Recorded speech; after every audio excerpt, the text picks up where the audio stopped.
សង្វៀនហងមានត្រៀមបំពេញបំណងអ្នកលេងកំភ្លើងភ្លោះវ៉ាន់វឿនដែលចង់ជំរះបញ្ជីចាស់ជាមួយនឹងពេជ្រអាទិទេពដោយសារតែរូបគេធ្លាប់បរាជ័យដោយពិន្ទុម្ដងក្រោមកណ្ដិបដៃរបស់ពេជ្រអាទិទេព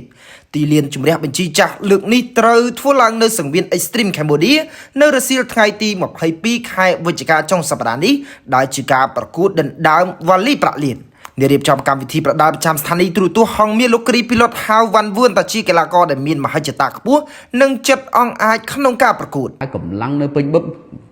មហិច្ឆតាវ៉ាន់វឿនមិនសរសើរមិនបានមហិច្ឆតាវ៉ាន់វឿនគឺនៅតែមានកម្លាំងវ៉ាន់វឿនការពិប៉ះជាមួយនឹងប្អូនរបស់អូម៉ាគឺអឹមបាយសាំ5ទឹកពេញវ៉ាន់វឿនអត់ស្រុតកម្លាំងទេបាទលទ្ធផលស្មើអឹមបាយសាំអញ្ចឹងអាចលេងបានជាមួយនឹងពេជ្រអតិទេពបាទពេជ្រអតិទេពកូនសិស្សរបស់លោកគ្រូផាន់មកនេះគឺមកសងសឹកយកតែម្ដងវ៉ាន់វឿនកីឡាករចិត្តលុះណាបាទ